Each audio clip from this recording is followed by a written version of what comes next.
বন্ধুরা সবাইকে আসসালামু আলাইকুম। আরো একটি নতুন ভিডিওতে আপনাদেরকে স্বাগতম। তো এক ভাই প্রশ্ন করছেন যে আপনার 15 কেজি দুধের গাভীকে কত কেজি দানাদার, কত কেজি ঘাস আর কত কেজি খের দিতে হয়। তো উনার এই প্রশ্নের অ্যান্সার দেওয়ার চেষ্টা করব আজকের পুরো ভিডিও জুড়ে। তো বন্ধুরা, আপনি যদি আমার চ্যানেলে নতুন হয়ে থাকেন তাহলে অবশ্যই চ্যানেলটাকে সাবস্ক্রাইব করে পাশে থাকা বেল আইকনটি বাজিয়ে দিন। যদি মূল্যবান কোনো মতামত বা প্রশ্ন থেকে থাকে তাহলে অবশ্যই কমেন্টে লিখে যাবেন, আমরা অ্যান্সার দেওয়ার চেষ্টা করবো ইনশাআল্লাহ। আর যদি শুরু থেকে শেষ পর্যন্ত দেখে যদি আপনার ভিডিওটি ভালো লাগে তাহলে অবশ্যই একটা লাইক দিয়ে দিবেন। লাইক দিতে ভাই পয়সা লাগে না। তো বন্ধুরা, 15 কেজি যদি একটা গাভী যদি 15 কেজি দুধ দেয়, সেক্ষেত্রে আপনার ওই গাভীটাকে কত কেজি ঘাস দিবেন আর কত কেজি দানাদার খাবার দিবেন, কত কেজি খের দিবেন, সেটাই আজকে পুরো ভিডিও জুড়ে আপনি আলোচনা করব। আর আপনি কখন কিভাবে ঘাস কমাইতে পারবেন বা বাড়াইতে পারবেন, দানাদার খাবার আরও কমাইতে পারবেন, সেটাও আপনার পুরো ভিডিওতে বলে দেবো ইনশাল্লাহ। তো কেউ ভিডিওটা স্কিপ করে দেখবেন না, শুরু থেকে শেষ পর্যন্ত দেখবেন। তো আমাদের যে গাভীগুলো আছে এগুলা বেশিরভাগই হচ্ছে আপনার 14-15 কেজি দুধ দেয়।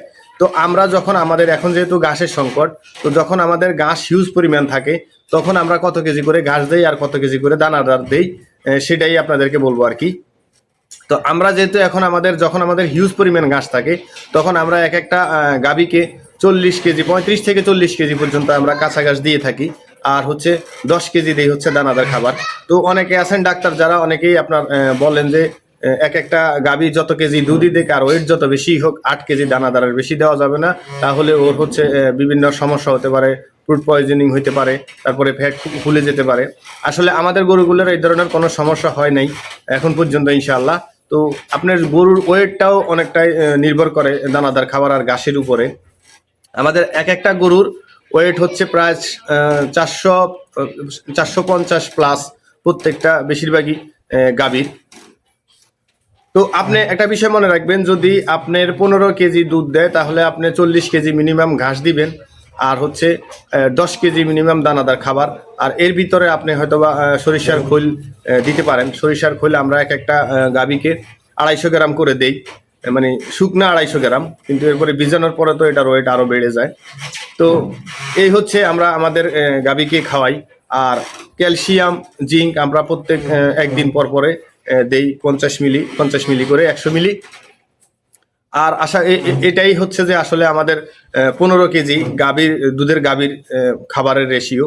তো আর হচ্ছে আপনি একটা বিষয় মনে রাখবেন যে আপনি যদি আর প্রত্যেক 5 কেজি যদি কাঁচা ঘাস বাড়াইতে পারেন, সেক্ষেত্রে আপনি আরও 1 কেজি দানাদার খাবার কমাইতে পারবেন। কিন্তু আমরা আমাদের গাভীগুলোকে যখন আমাদের পর্যাপ্ত পরিমাণে ঘাস থাকে, সেক্ষেত্রে আমরা ওদেরকে কোনো প্রকার খের দেই না, ঘাস আর দানাদার খাবারে দেই।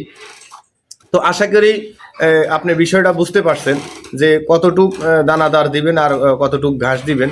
আর যদি আপনার এর নিচে যদি দুধ হয়, ধরেন আপনার একটা গাভী সকালবেলা 8 কেজি দুধ দিল, বিকেলবেলা 4 কেজি দুধ দিল, তো সেক্ষেত্রে আপনি 8 কেজি দানাদার দিতে পারেন, সকালে 4 কেজি, বিকালে 4 কেজি। তবে একটা বিষয় মনে রাখবেন যে আপনারা সবসময় একই টাইমে একই সময় খাবার দিবেন আর একই সময় দুধ দোয়ানোর চেষ্টা করবেন। কারণ অনেকে দেখা গেছে টাইমিংটা মেনটেন করে না, টাইমিংটা মেনটেন না করার কারণে অনেক সময় দেখা গেছে দুধ কম বেশি হতে পারে। তো আশা করি আসলে আপনাদের বিষয়টা বুঝাতে পেরেছি। তো যে ভাই প্রশ্ন করেছেন ওনাকে অসংখ্য ধন্যবাদ। আপনি যদি আশা করি আপনার প্রশ্নের অ্যান্সারটা পেয়ে গেছেন। যদি এরপরেও যদি কোনো কিছু জানার থাকে তাহলে অবশ্যই কমেন্টে লিখতে পারেন, আমরা অ্যান্সার দেওয়ার চেষ্টা করব আবারও।